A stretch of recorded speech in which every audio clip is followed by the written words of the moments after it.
বাংলাদেশের মতন একটা গরিব দেশে ভারতীয় 26 লাখ লোক চাকরি করে, যেখানে এত বড় একটি সৌদি আরবে বাংলার প্রায় 30 লক্ষ বাঙালি প্রবাসী হিসেবে কাজ করে।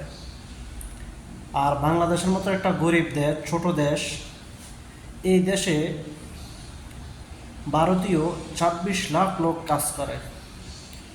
বাংলাদেশের সরকার তারা দেশপ্রেমিক বইলা আজকে 15-16 বছর আদি দেশ চালাইছে, কিন্তু যখন দেখলাম যে ভারতীয় 26 লক্ষ লোক আমাদের দেশে চাকরি করতেছে, আর আমাদের দেশের মানুষ প্রবাসে আইয়া 10,000 টাকা, 20,000 টাকা, 30,000 টাকা বেতনে চাকরি করতেছে, এরকম দেশ কি বলবো। পড়ালেখা করে আসলে আমাদের দেশে কোনো লাভ নাই।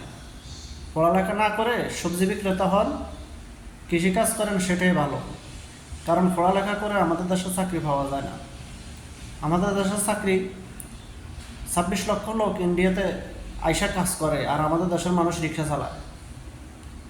তাই এই নতুন সরকারের কাছে আমাদের আবেদন থাকবে যে আপনারা 26 লক্ষ ভারতীয় যেখানে বাংলাদেশে কাজ করতেছে, এদেরকে বাদ দিয়ে এদের জায়গায় বাংলাদেশিদেরকে বসান, বাংলাদেশে কর্মসংস্থার ব্যবস্থা করুন। বাংলাদেশের মানুষ পড়ালেখা করে ছোট থেকে বড় হয়, কিন্তু তারা চাকরি পায় না। একটা সরকারি চাকরি করতে গেলে প্রায় 20 লক্ষ টাকা লাগে তাদের চাকরি পাইতে হইলে। 10 লক্ষ, 20 লক্ষ, 30 লক্ষ টাকা ঘুষ দিয়েও তারা চাকরি পায় না। তো এই সমস্ত দুর্নীতি আর এই সমস্ত কেলেঙ্কারি থেকে বাংলাদেশকে বেরিয়ে আসতে হবে। সবাই প্রতিবাদ গড়ে তুলুন।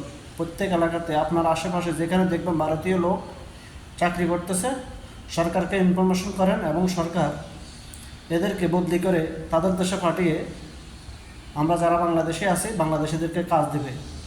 কারণ বাংলাদেশ এত কোটি কোটি টাকার মালিক না যে অন্য দেশ থেকে লেবার আইনে কাজ করে আমাদের দেশের লেবারগুলা রাস্তায় ঘুরবে।